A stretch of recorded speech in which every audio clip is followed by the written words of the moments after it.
Chiegni inya koramoga jwange chenro mar Migago ng'eni sebedo kod chenro mokalo mar jili kalo maoteri e yorno makare ka odong' mana seche matin to nyithindo mag klas 8 kod grade mar 6 chako penjo e skunde mopogore opogore wakoenu hawi makare ka in kod thuolo bende mar orona ote e nyiso ni to nyathini somo e skul mane to idono kwane hawi maber ka gitimo penjo mane mar klas 8 koso klas 6 to mara ma itie aroki ni machiegni to mokwongo magi weche ma omiyo pek odiochieng' ma kawuono. Lakteche mapacho ka obwogo mar chako ng'anyo kagi ywak ni tend counties orem keto itim winjruok ewi chudo magi. In fact, disko matanga ziendelee. Lakini polisi mufanye kazi yenu. Jatend Migago Aisha Jumwa okone obila omak nyithindo ma ejoko kamielo thumbe mag disco ma ibago e kor gwenge ka ochiwo ranyisi mar Kilifi. Jopuonjre mag klas 8 kod grade mar 6 timo ikruok mogik ka kiny gichako penj magi mag KCPE kod KIPSEA.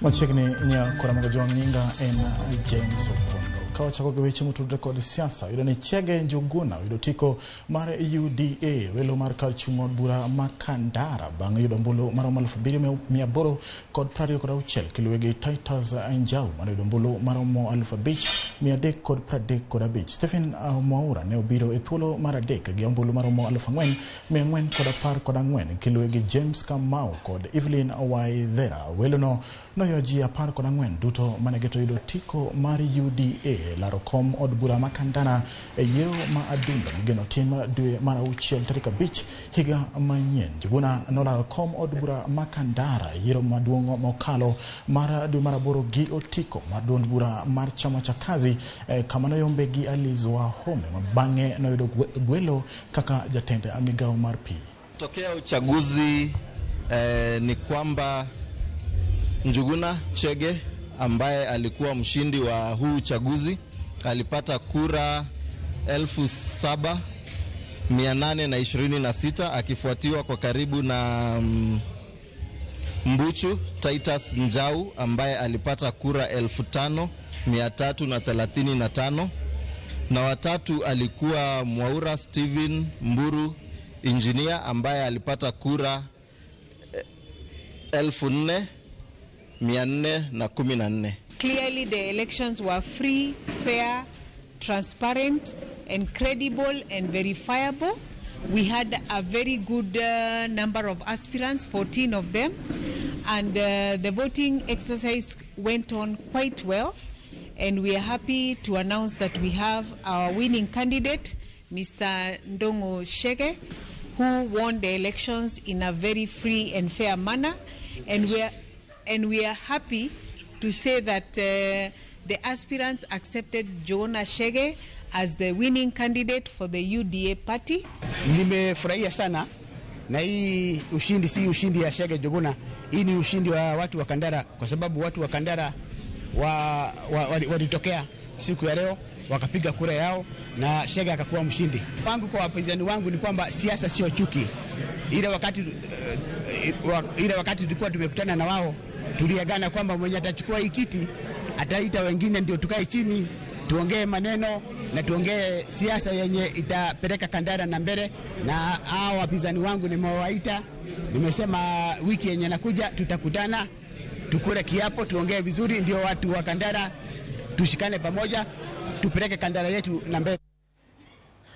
Jatend Migago mar lwenye denda Duale osiro Major retired Deko Mohamed kaka jachung' eng'we laro kom kar od bura ma Garissa Township gi otiko mar UDA kom mane oweyo thuolo tok yudo lemo mar tend Migago. Duale okwayo jopiny mondo owuog oko kendo oyier dako mana kaka negiyiere kinde mokalo mane ochung' kaka jaod bura ma kono. Magi ne oyango e kinde romo mane okelo kanyakla jotend dini, josiasa kod jodongo mabende osiro jachung'no. Deko ma yande olaro kom od burano ma Garissa Township yiero mokalo ne obedo thuolo mar adek. Sani odhi rakore kod Nasir Dolal mar duond bura mar UDM. Mimi nawaambia wakazi wa Garissa ambayo wamenichagua katika mara 4 na katika vyama ambaye tulikuwa na mheshimiwa rais, hii kiti tafadhali mujenge mheshimiwa Deko na wale vijana wengine. Our brothers who are competing, they have the capacity, they have the competence. Hatusemi hawatoshi, lakini tungeomba, tutaongea ili tuwe na msimamo moja ya kuwa kiti ya Garissa Township iwe ni ya UDA inshallah. Nachukua nafasi hii, fursa hii my brother Mheshimiwa Duale kwa kuleta jamii yangu pamoja ili tukue na one candidate kwa hii election ya by election ya 2013. Tunashukuru Rais Mheshimiwa William Samoei Ruto kwa kupatia yeye kiti ya waziri. Na pia hapa Garissa tumepata fursa ya kupata permanent secretary.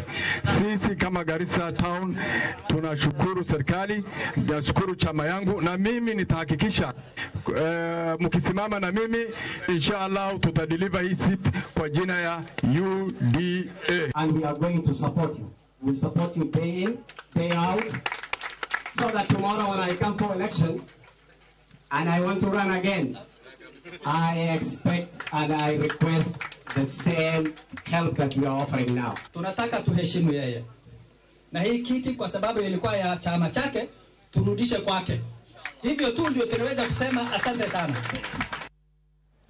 Riwruok mara lakteche mapacho ka koro bogo bagong'anyo wirani piny owacho osirem chopo singo mane gitimo kod winjruok mane gibedo godo midendo ni 2017-2021 CBA mar bero nweng'o mar lakteche mapacho kae kane wuoyo e romo mar 7 mar jokanyo mane bagi kaunti ma Nakuru. Jagoro mar riwruok mar lakteche mapacho ka Dr. Davji Bidmji noseyo piny owacho kuom rem chopo singo mare ka koro lakteche go singo ni ok gibidhi mbele gi tich ponono ni ywak gi ok owinji, ponono ni ywak gi no ok owinji gi sirkal, ponono ni piny owacho rem keto tim winjruok mane gibedo godo chenro mag thieth nyalo bedo gi rochruok.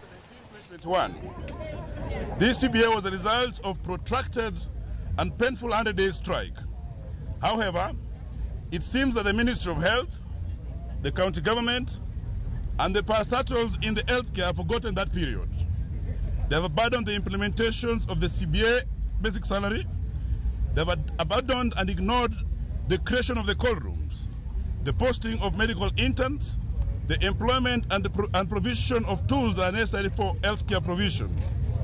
We as a union are going to start in engagement and embark in consultations with all stakeholders in the next few months.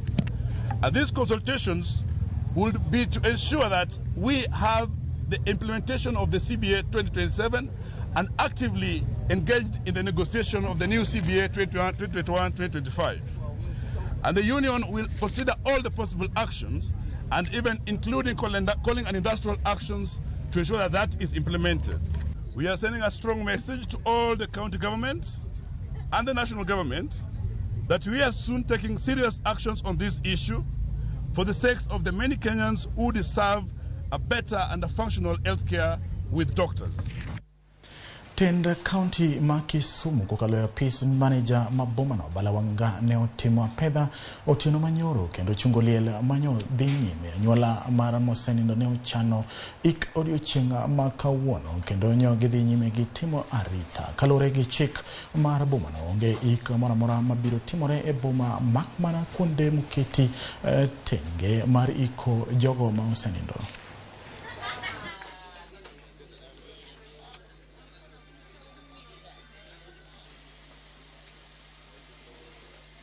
Wabiro ka e family wago mos ahinya ne yudo matanga mageni go to wakelo ujumbe mar city manager ni onge iko within the city area. Mana message mowuok from the city manager. Okwamako anything here. Koro modong ginyalo manyo city manager or offices moko go mondo megidhi gi discuss. City manager wajeni onge iko mora mora mabiro timre within the city no wajen check mano sakal. Jatend piny Kenya William Ruto oyoro e alame kanisa mar MPC mani karene bure Nairobi kae koro wenjene kaka jatend piny Kenya wuoyo gi sani. Because I read between the letter and there was no space for me to escape. He just told me what the time is and when the day is and how it should go.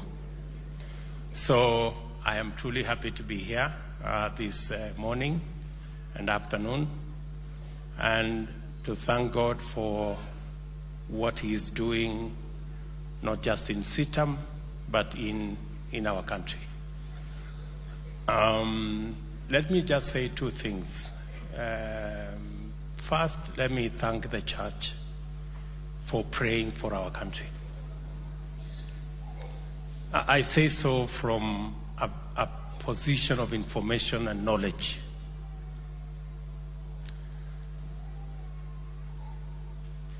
The last election was a difficult moment for all of us, but when I saw bishops in Bomas praying for every moment and every step of the way, holding vigil across the night so that Kenya can have a peaceful election,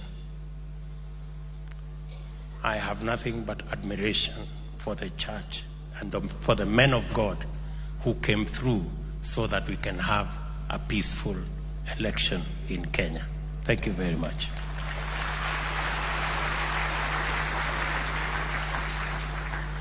And we set for ourselves a new record. The new record is that we can have our competition because that's the nature of democracy. But that competition is about issues, is about programs, is about an agenda, and we have walked away from the politics of ethnicity and hate and division. I am truly proud that Kenya is making strides in the right direction. We also set a new record for ourselves that we have come of age.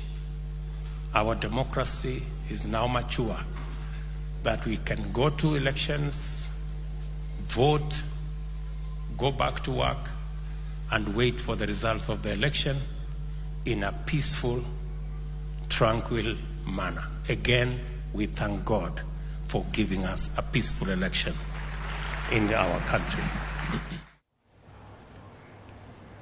Mano jatend piny Kenya William Ruto ka entiere kanisa e boma makare. Kwa dhi mbele wayudo ni jondik weche e yor mbui ma ong'ere kaka bloggers obagoromo mar twak e boma ma Kisumu. Jondikogo loso ewi weche mamulo ngimagi kinde magitimo tijgi mar ndiko weche mbui ewi chala mar Kenya. Adwani wadhi achiel kachiel nyaka e boma ma Kisumu kama yudo James Okoth ka entiere kacha. James, nyiswani to jondiko pachgi enang'o e sechegi magibago romo makamae?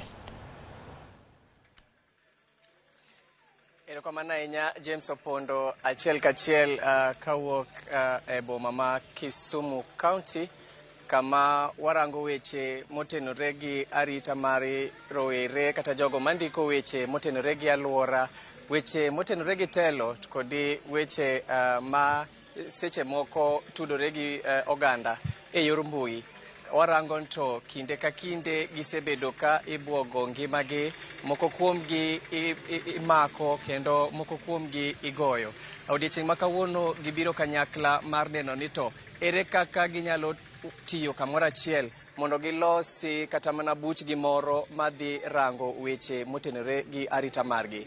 Watudre kodgi wawinje to gin midhiero mage ma samoro gikale to bende biro kanyakla mar loso bura mar wuotho kanyakla ni bende biro nyuolo olemo.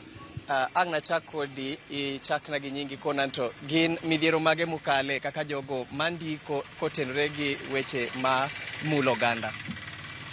Erokamano ahinya James. An nyinga iluonga ni Linda Omolo. Ajandiko kendo adak Kisumu kae. Wan kaka jondiko sana wandiko gik motenore sana gi siasa kata gi ngima mar vijende e Kisumu County ka. To ka wang'iyo ndalo siasa mane obedo ni, nyocha wan gi chandruok mang'eny. Wan jondiko kendo jo siasa manyo wandi mondo wandik negi, mondo waland ne jopiny gima gin. Tiyudo ka jo siasa gi ng'eny gi ok gidwa kata ni wasign gimoro miluongo gi dho ngere ni contract. Nikech ging'e ni kuandiko contract to wanyalo dwaro mang'eny kuomgi. Koro gidwa ni wan wandik negi tek ni giseyudo gima giyudo no. Chandruok mar ariyo en ni jasiasa koseyudo, kisendiko ne setiyo ne matek, koseyudo gire no, to wiye wil kodi kabisa nyaka koro kochopo kata bang' higni 4-5 eko dwa chako manyi. Chandruok mar adek en ni sami ndiko ni, samoro yudo ka jasiasa moro nyalo dwaro ni ochuli mondo iyan jasiasa machielo kata jandiko wadu. Koro kisendiko kamano, ting'eni oketo ngimani e kinda kuru gasumbi. Koro yudo ka seche moko ibwogowa, josiasa moko bwogowa nikech ni ndiko gimoro, samoro iwacha adier, to en gima jasiasa no ok dwa nowuog oko. Koro yudo ka gichako bwogo ngimawa, jomoko kuomwa yudo ka igogi nyaka seche moko kata moko nyalo lal kuom ndalo eka wayudgi. Erokamano. Jatelo, in be ng'isa midhiero mikale kaka jandiko e weche mag mbui. An kuom nyinga iluonga ni Orere Kasinda, Nyakach sub-county, kendo an one of the bloggers e Kisumu County ka. Koro nyoche wabedo piny kendo ne waparo mondo mi walos gimoro miluongo ni Kisumu County Bloggers Association. Koro association wan mane waloso ni ne wadwarowa maduong' en ni mondo mi wabed kanyakla, mondo mi wamany kaka wanyalo loso gigo machandowa wan kaka jondiko mayudhe e Kisumu County ka. Koro nyoche wasebedo piny mano wakelo challenges ma waneno kendo mwa face kaka jondiko. Koro gik ma chandowa kabisa en ni nitie gimiluongo ni use and dump. Use and dump ka yudo ka jasiasa tiyo kodi, to ka jasiasa osetiyo kodi to kochopo sama koro nego beno mi reward, tiwinjo konyisi ni bed mos dhiang' ye lach. To samora penjo gine to koro dhiang' ma iye lach ni to kambi tok na to ka ip mondo mara ni acham seche ma owinjore. Tinji ni beda mondi koyeng tibro luongi. Koro mano challenge ma wa face maduong'. Challenge ma wa face mar ariyo en challenge miluongo ni physical attack.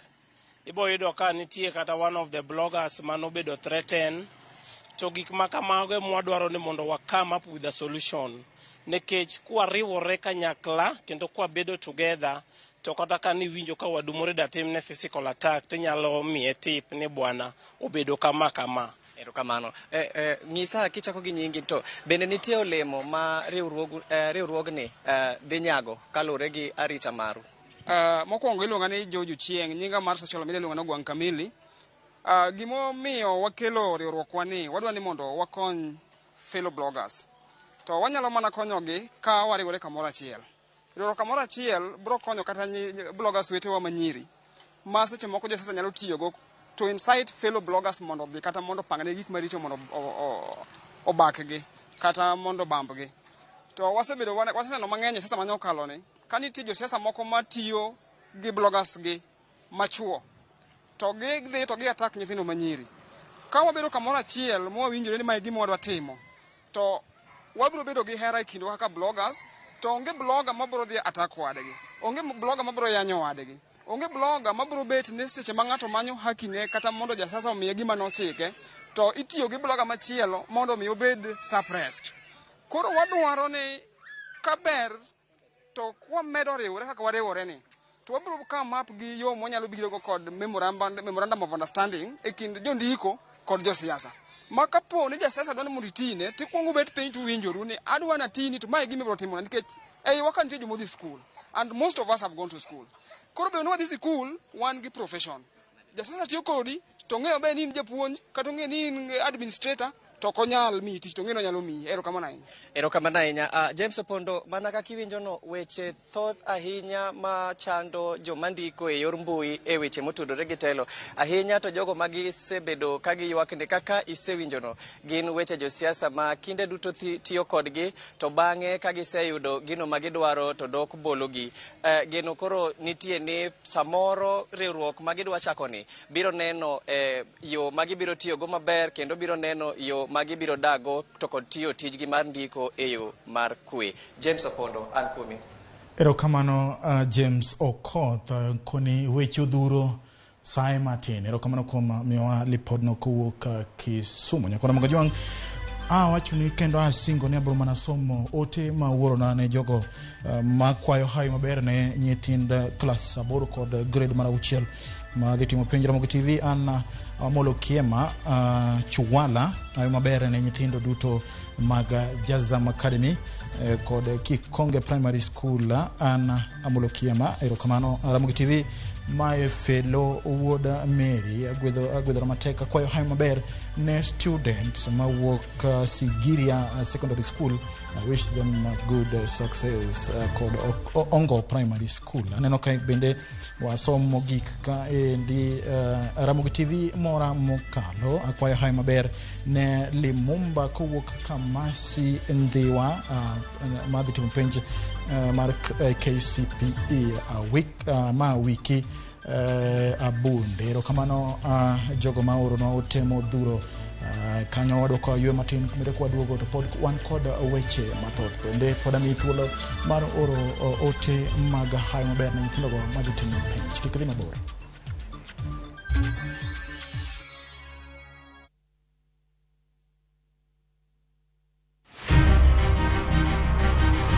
Onyalo bedo nyaminu, osiepi, jaodi, mamani. Agamo nyathina chata tuwe bundia. Duto te en miyo. Yo manyalo en miyo mawuok oko gokinyi. Ene okumba mar dongruok e piny mangima. Kokedo kod gigo mathoth mondo tache orieny maler. Akony rowere. Aero empowerment. Wating'e malo. Molino kikiket mbele. Wajiwe. Ang'ol gi tienda koni. Lakini wiya to ler. Mondo warieny kanyakla e mine nyalo. Mine nyalo kabisa. Tudri kod Stella Brenda Ochieng, tich adek ka tich adek, chakre saa 8. To ibonwa e Ngeso ka Ngeso, saa 7:30 odiochieng'. Mana e chenro mar Mine Nyalo.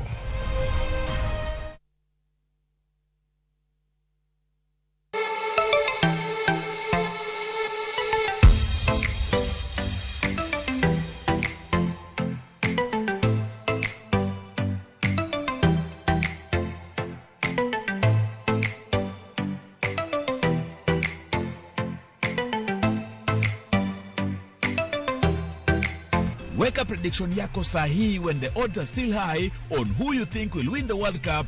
Ushinde chapa.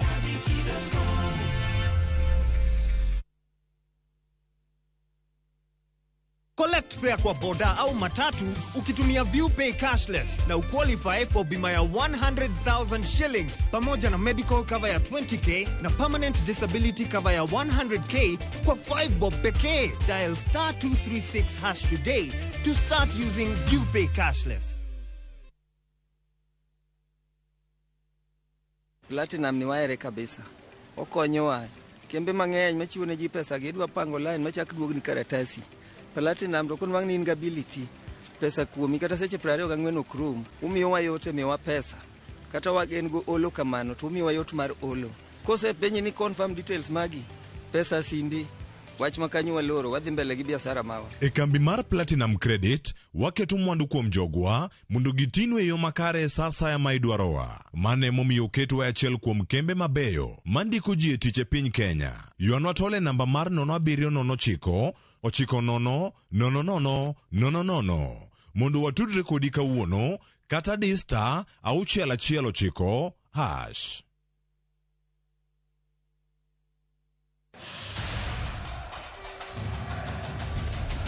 It's time for the greatest football stage in the world. Hapa Shabiki.com tunakuletea the Qatar Jackpot. Rahisi sana. Correctly predict 6 World Cup games kwa shilingi 8 pekee and win 60,000 shillings za haraka kila siku. Tuma neno QJP to 29063. Give it 6 World Cup games, 8 bob, and 60,000 shillings cash is all yours. Play now.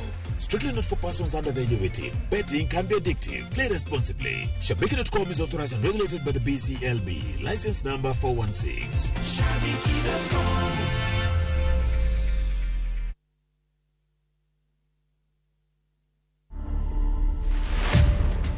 Who is Diana? I'm the firstborn in a family of 5. My dad was a cop. My mother was a teacher. Our home was basically serikali. You've gone through the teen years alone. Character development, hiyo ilikuwa ya kwanza sasa. This one. People need to know that the Diana on radio, the Diana on the newspaper, the Diana on the socials, especially on Facebook, and now Diana kwa ground. Those are very different people. To watch this story and more, download the Citizen Digital app today. Kenya's #1 app, Citizen Digital.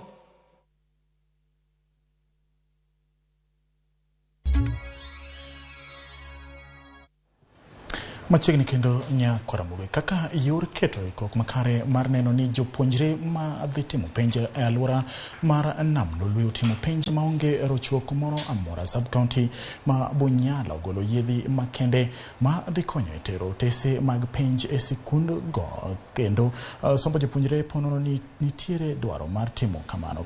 Kano wuoyo e kar chung' od bura ma Budalangi, jatelo e migawo mar somo e alwora no Georgia Weche owacho ni migawo no oseketo ikruok makare mar neno ni penjgo odhi mbele kaluwore gi koth mapek ma osebedo ka chwe e alwora no michichgo ni nyalo rocho chenrogo mag penjo. Weche okwayo jonyuol kod jorit mag jopuonjre go mondo kik giyie wuondgi gi jonjore malieko ni gin kod otese mag penjgo. Wera ni mago gin gigo manyalo ketho ngima jopuonjre go e ndalo mabiro. Na tunatumaini kwamba kutakuwa na shida yoyote. Hali ya anga tunaona ikiwa sio mzuri sana kwa sababu mvua inazidi, na sehemu za kusini huwa zinakuwa na matatizo wakati wa mvua. Ikiwa maji yatakuwa mengi, magari yanaweza kukwama na mambo kama hayo, lakini tumejitayarisha, tumeweka mikakati kiasi kwamba kukiwa kutakuwa na kukwama kwa magari, tutatumia matingatinga kuvuta na kutoa, na kuna magari ambayo yako standby ambayo yataenda kusaidia kukiwa na magari yanayokwama. Jambo lingine ambalo napenda kuwaambia labda wazazi wakati huu ni kwamba waongee na wanafunzi waangalie mambo yao sawa sawa.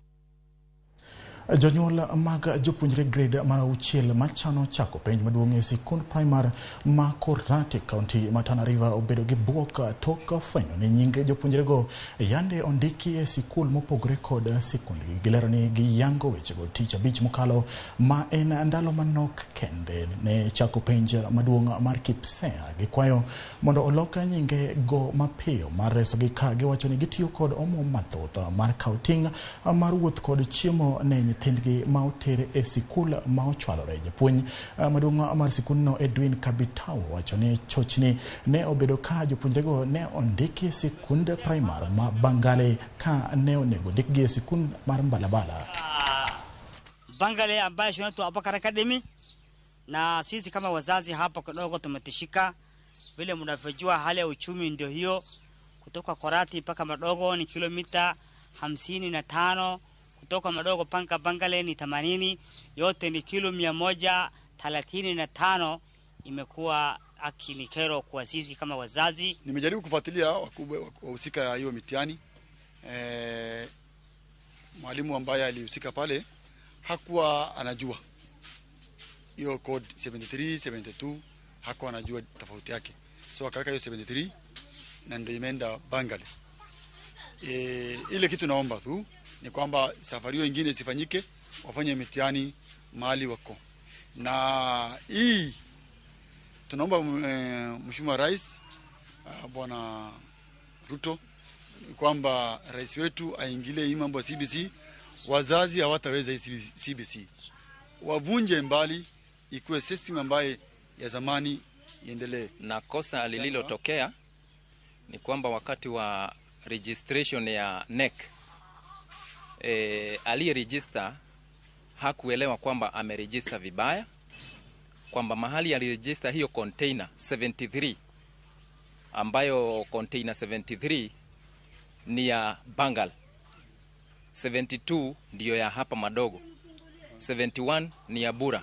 Kwa hivyo hakujua kwamba amefanya makosa, na it was too late ndiyo mimi nigundue kwamba kuna makosa. Nilipogundua kwamba hata mtihani ulikuwa umeshakuja uko kwenye container ya Bangal. Kwa hivyo sasa ikabidi tuongee na wazazi, niwabembeleze, tuelewane kwamba tupeleke tu watoto. Jatenda Migago mar jotije piny owacho kod kit chwech Aisha Jumwa ogolo chik ne obila e kaunti ma Kilifi mondo ondhi nyithindo mathoro yuoro ngolo mithoro bagi e liete e kaunti no mong'ere kaka disco matanga. Jumwa owacho ni nyasi ma kamano thoro miyo nyithindo manyiri moko iye ma ohiu, ka bende koro okwayo jonyuol mondo orit nyithindgi mondo giwek yuoro e nyasi go. Jumwa ne owuoyo e nyasi mar keto ayanga ndalo 11 mag kedo kod lwenje mag kit chwech e kaunti ma Kilifi. Nimempa amri Bwana County Commissioner na timu yake ya kwamba hii Kilifi, hii disco matanga ni kitega uchumi. Na mimi sisemi disco matanga zisiendelee. In fact, disco matanga ziendelee. Lakini polisi mfanye kazi yenu. Mtoto wa chini ya miaka 18 akionekana kwa disco matanga, tunamshika ili mzazi wake akuje, tushike mzazi tuweke ndani. Ni kweli ama si kweli? Na mimi Bwana County Commissioner na timu yako, hii Kilifi nataka nipate results. Watoto wadogo wakionekana kwa matanga, badala ya kutuma askari na cruiser waende wakachukue pesa kidogo kidogo, tunataka washike hawa watoto ili hawa mama zao watuambie walikuwa wako wapi mtoto wake mchanga ama mtoto wake mdogo akienda kukesha kwa disco matanga.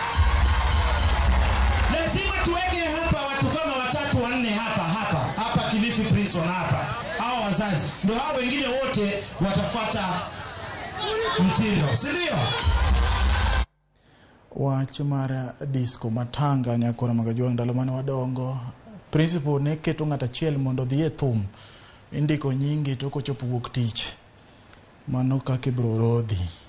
Ka odhi nyime wayudo ni jang'ad bura e doho mar Thika Stella Atambo okwayo jokanyo mochung'ne rango buche mag nyithindo mondo omany yore mamoko mag puonjo nyithindo ma ok ochwalgi e nyim doho. Atambo wacho ni kwan buche mag nyithindo odhuro e doho ma pacho ka buche maber ka imanyo yore ma itieko go mar doho. Bende owacho ni kalure kod chik nyithindo dwaro mar puonj kod loko timbe nyithindo ni malo moloyo terogi e doho kod ute twech mar yudo kum. Kata kamano okwayo jonyuol mondo opuonj nyithindgi e yorno mabiro duoko chien kwan rowere madonjore e timbe ma chike ma pacho kae ogoyo kum.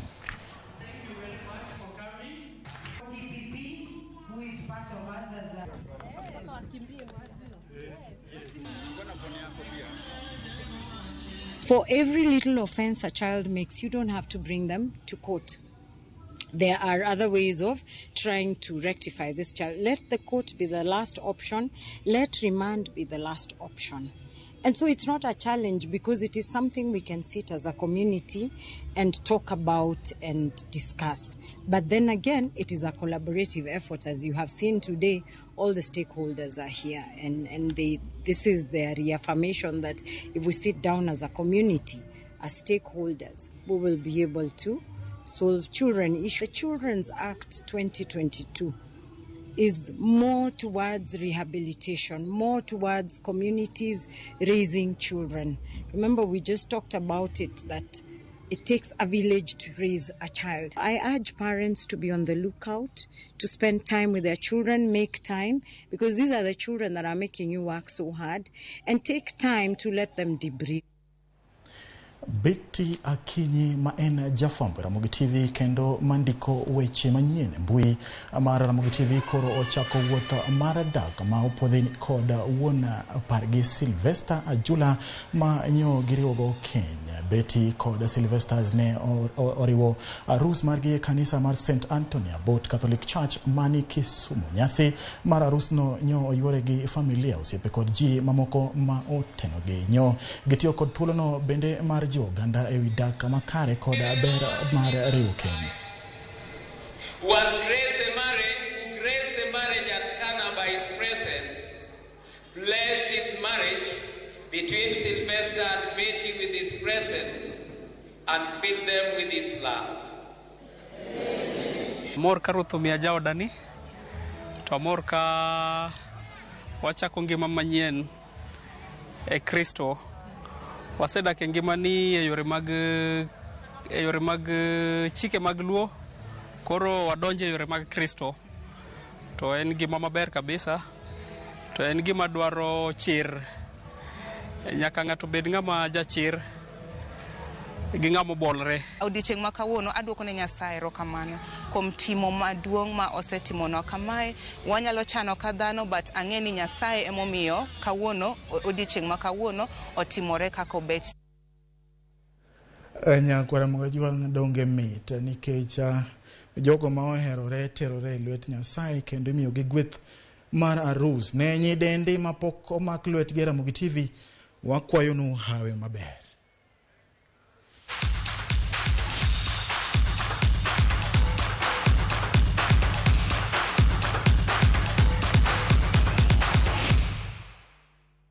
Jatugo masulwe Lionel Messi nokonyo tim mar Argentina leo Mexico gonde 2-0